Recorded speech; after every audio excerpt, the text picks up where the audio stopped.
at the end, if that's okay. So thank you all for coming. We're going to be talking about binge eating disorder today. Just to introduce myself, I'm Hajra. I'm the Senior Officer for Suicide Prevention in the Public Health Division, but I previously worked in the eating disorder sector. And the reason why I wanted to do a lunch and learn on this today is because I've experienced both atypical anorexia and binge eating disorder at different points in my life. And I think binge eating disorder is something that a lot of people don't really know anything about. So I thought it'd be really helpful to kind of spread the word a bit about what it is, and maybe you'll be able to recognise some of it, or see how it might impact your work. So obviously just some content warnings. We're going to be discussing some difficult topics today. So eating disorders, mental illness, food, weight, body image, and also suicide. So if you think that you're in the kind of headspace right now where these might negatively affect you, please just be mindful of your well-being. If you want to step away at any point or mute me or leave if you need to, that's completely fine. I'd rather you prioritise yourself first. And if you do find that difficult emotions come up for you during the session, or you find yourself worrying about yourself or about someone else, please just contact me or a trusted colleague for a chat. And there's also the Beat helpline on the screen, which is a charity that I used to work for, who specialise in eating disorders, who you can have a chat with. So we're just going to be starting with kind of learning a bit about eating disorders, a bit about binge eating disorders specifically. So in terms of prevalence, just some facts and figures first of all. So it's estimated that 1 in 50 people actually experience binge eating disorder at some point in their lives, but only 1 in 4 of these have ever received treatment. We kind of have an idea in our heads about who eating disorders affect, but actually 40% of people diagnosed with binge eating disorder are men. And studies show that binge eating disorder is associated with quite a high risk of suicide, with 1 in 3 sufferers experiencing suicidality. So having suicidal ideation or attempting suicide at some point. So what actually is binge eating disorder? So it's a serious mental illness where people regularly eat very, very large quantities of food in a short space of time without feeling like they're in control of what they're doing. So this isn't the same as overeating. Binges often take place in secret. They involve very rapid eating, continue until somebody is kind of uncomfortably full, take place often when the person isn't hungry. This isn't like an enjoyable experience. It's not about hunger. And they can result in immense feelings of shame, disgust, and guilt as well. And often this condition emerges in late teens to early 20s, but it can really affect anyone at any stage in their life of any kind of different background. I think the most interesting part of understanding eating disorders is trying to understand why these develop. So there's no one single reason why this does or doesn't happen to someone. There are loads of different factors which kind of play together, and might result in someone developing binge eating disorder. So the first kind of group of factors is genetic or family history. So research shows that not only binge eating disorder, but all eating disorders have a huge genetic component. And also just if you observe or experience someone like a parent struggling with binge eating disorder, you're more likely to develop it yourself, whether that's through genetics or just through kind of observation about someone's relationship with food. Secondly, mental health difficulties, stress, and trauma. So, mental health issues are known for pushing people towards unhealthy coping mechanisms to deal with difficult feelings. So, that might be drugs, alcohol, self harm, or eating disorders like this. And in this case, where someone doesn't have other ways to kind of regulate their emotions or deal with the pain and the suffering they're experiencing, they might find themselves turning to food to kind of numb and cope with those feelings. And this might be because they've not learned other ways to cope. So they haven't learned how to communicate about their feelings in the way they need to, and they haven't learned different techniques to self-soothe or help seek yet. Dieting is a really big one. So contrary to popular belief, dieting is actually a risk factor for developing binge eating disorder. So for someone who struggles with binge eating disorder, when they restrict their food intake and their blood sugars drop, during that kind of hypoglycemic phase, which follows restricting calories and things like that, the binge eating drive will take over. And it results in this binge cycle where there's kind of fluctuating sugar and insulin. And that's really, really unhelpful for people with binge eating disorder because it just results in more binges. And we'll kind of come back to the role that dieting plays. It's really important to acknowledge that interventions which tackle binge eating disorder aren't focused around diet restriction, weight loss, and hunger.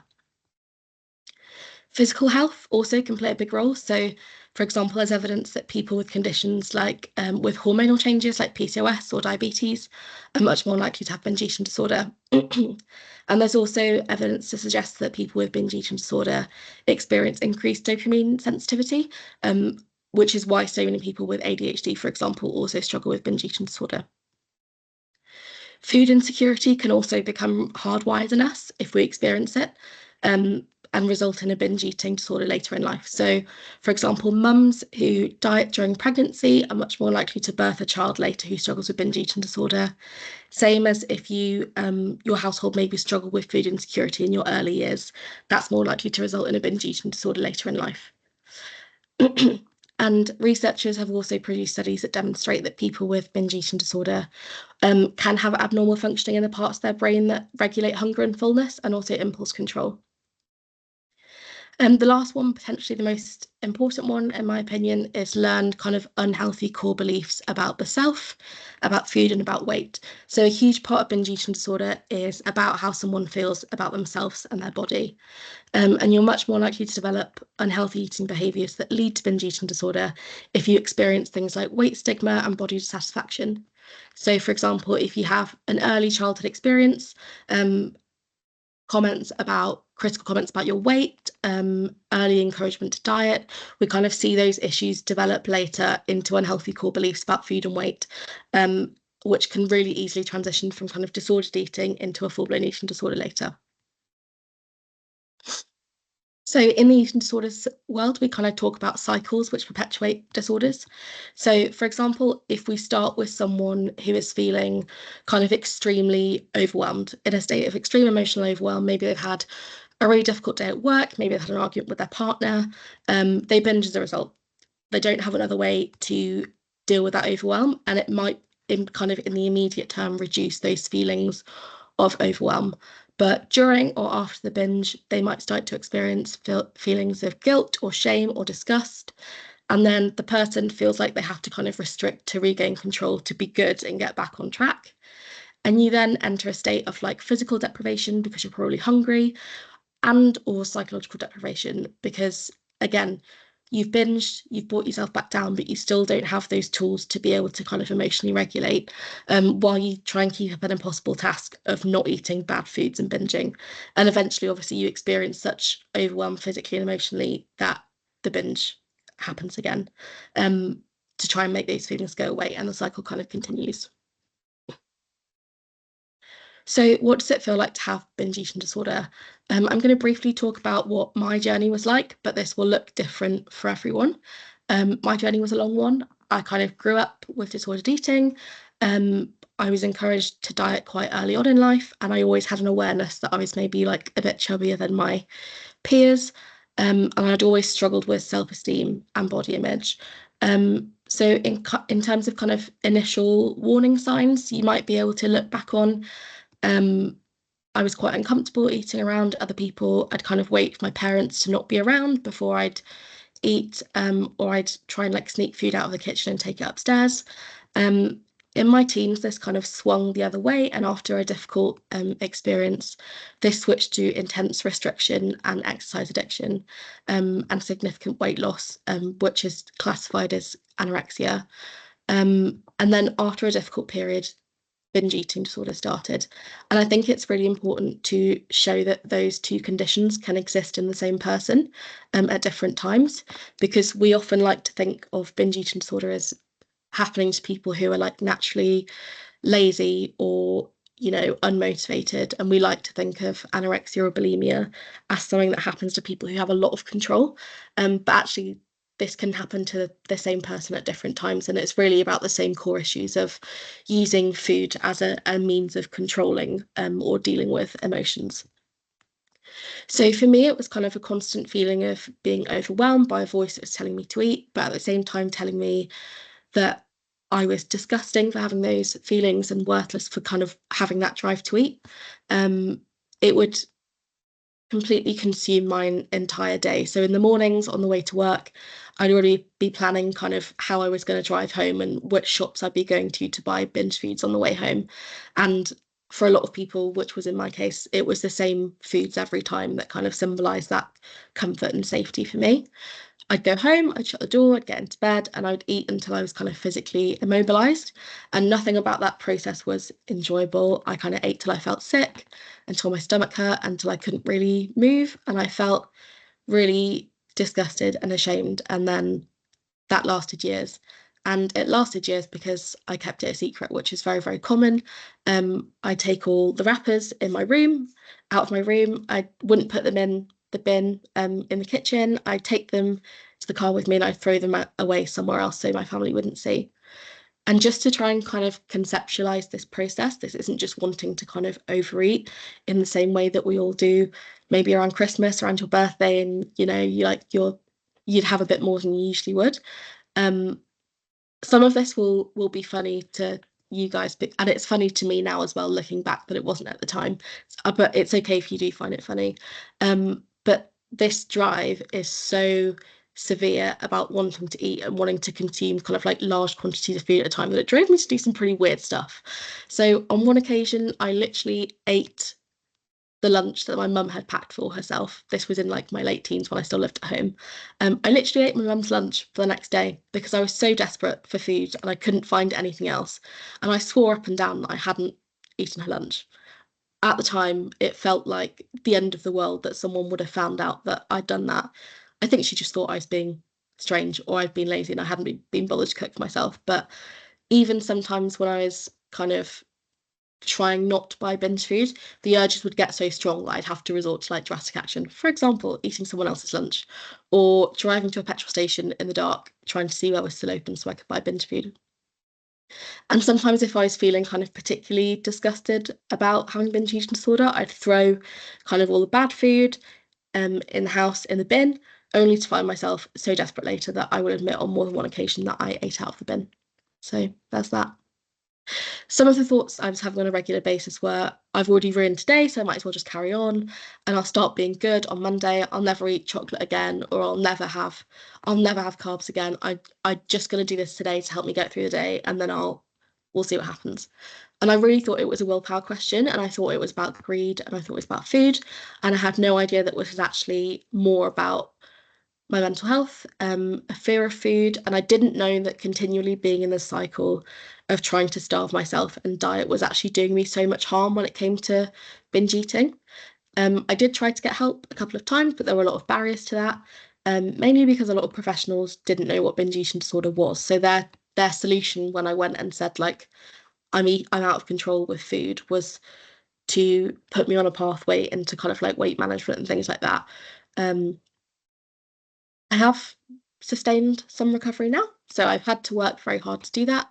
Um, I did start by doing kind of a lot of learning about binge eating disorder and actually just acknowledging that that is what I was struggling with.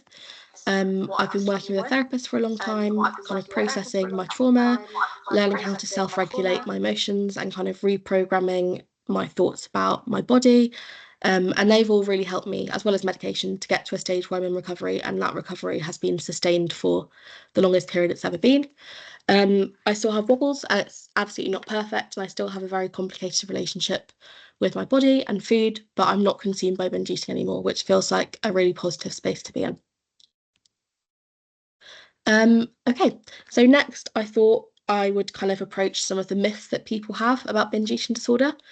So firstly, you hear this all the time. Binge eating is a problem with kind of like motivation or willpower. It's actually the exact opposite. It's actually about control.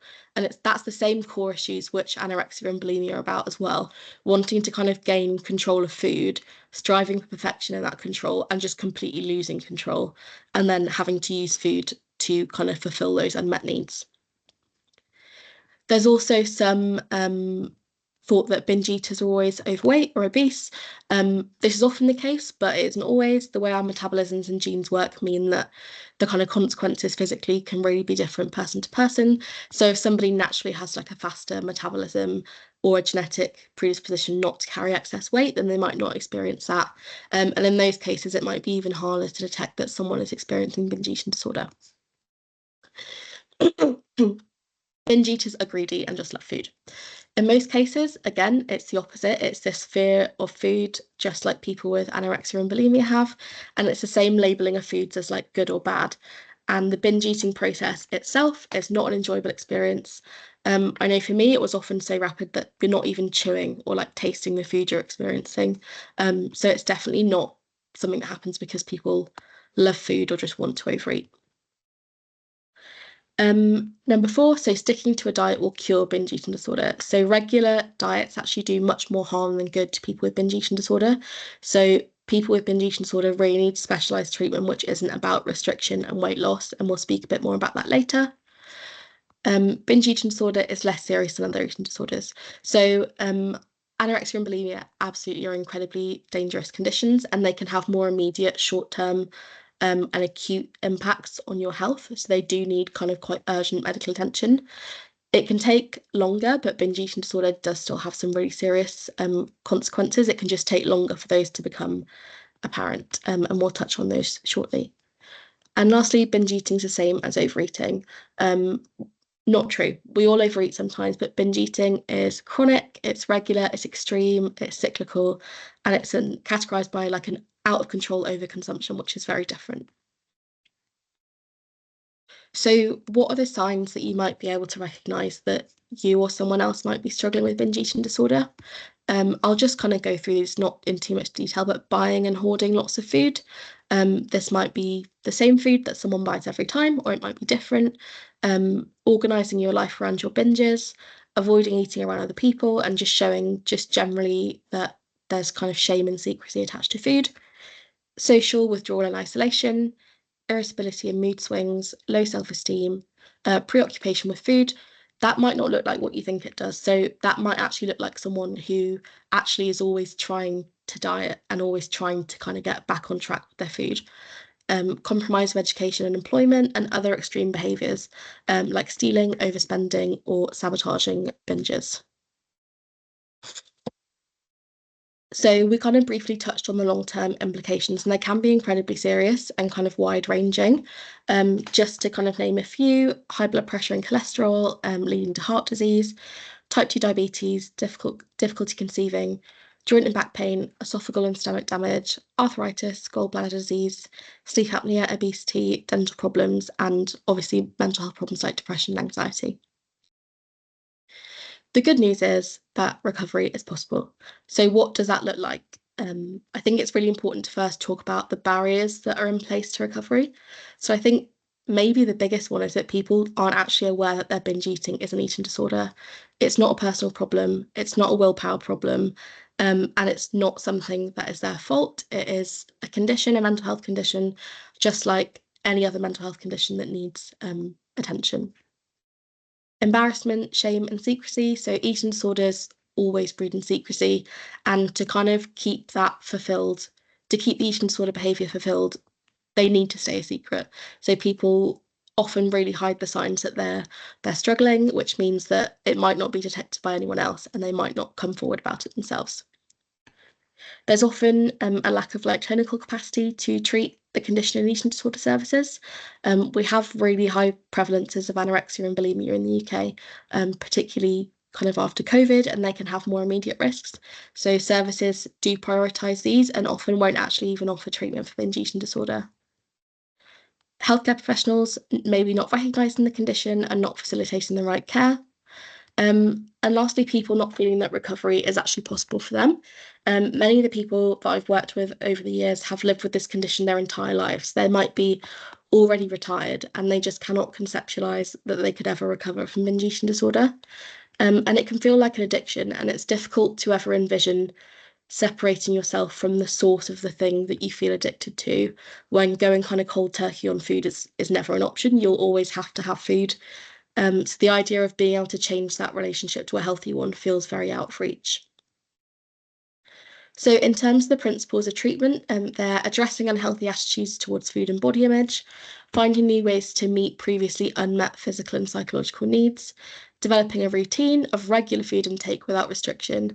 And it's really important to note that weight loss is not a target of treatment, actively not a target of treatment. So if you're in recovery for binge eating disorder, your clinicians should not and do not ask you to kind of keep track of your weight and things like that. This is focused on changes in your mental health and changes in your ability to regulate so that you stop binging. And it's kind of these principles that show us that traditional weight loss programs are just completely inappropriate for someone with binge eating disorder. In terms of the treatment options, you can access guided self-help, cognitive behavioural therapy, medication to manage associated mental health problems. There are also some support groups and other therapy models, and I'll have a list of the different options for treatment at the end of this presentation. I thought I'd briefly just touch on the role of public health because that's the division that I work in. And I think it's really important to address why historically we don't see binge eating disorder as a public health problem. I think there are some reasons for this. I think we lack knowledge about the condition and its prevalence. And we also believe that, eating disorders only affect a small amount of the population, usually young women. And we know this actually isn't true. I think there's also a fear that focusing on more holistic methods of reducing binge eating disorder will distract from obesity prevention. And there's also just a big separation of eating disorder and public health professionals, which mean there isn't a lot of kind of cross-working. I think we do have some opportunities to kind of change the way we do things. So maybe some interventions which promote healthy behaviours towards food and body image in early years. So talking to parents about how do we talk to our kids about food and their bodies? How do we help them to make like positive, healthy choices without making all of that revolve around the way they look? Some training for healthcare professionals on how to identify the condition and kind of what appropriate care pathways they should be putting their patients on. Screening for binge eating disorder and other services to help it be picked up on. So as I've said, there's a huge crossover with binge eating disorder and other conditions. So if we started screening for binge eating disorder, maybe in weight management service, substance misuse services, neurodiversity screening services, that could be really beneficial in picking up some people who wouldn't maybe access help otherwise. And lastly, just considering transitioning capacity away from conventional weight management services and towards binge eating disorder treatment capacity. I thought I'd just include some tips on how to be a safe space for people around you who might be struggling with their eating, whether that's because they're restricting or whether that's because they're binge eating. There are some things that we can all do to be an ally to people who might be struggling with food and just contribute to a social change and a workplace change. So here are some tips. Avoid commenting on what people eat or what they look like, even if you mean it positively. Try not to stigmatise food or eating. It just compounds the eating disorder voice. So some of the phrases I've put on the right-hand side will be things that are already on the radar of someone with an eating disorder that when they're kind of said by an external person just amplifies those feelings. Focus on feelings, not weight. So if you're concerned that somebody, for example, does have an eating disorder, the right way to approach that situation is by picking up on their behaviours or the feelings they're exhibiting, not the fact that their weight has changed. Make the workplace easier. So I say this doing a lunch and learn, but avoid scheduling meetings at meal times. Make sure people have a break. If you notice that someone in your team is not doing that and they're not taking breaks on a regular basis, make sure that's an option for them. And also just be an ally by learning more about the condition. And yeah, I've just put some phrases on the right-hand side of things that kind of come up throughout life that we all say very flippantly that we don't mean anything by, but can be really difficult for someone experiencing an eating disorder. So but lastly, if you're worried about yourself or about someone else, there is help out there. Confide in someone you trust, whether that's a colleague, a family member, or you can even drop me a message. You're more than welcome to, or call a helpline for some advice. Do some research about the condition. There's loads of information out there now to help you understand it a little bit better and understand yourself a bit more. And then reach out to a professional like your GP to talk about accessing treatment.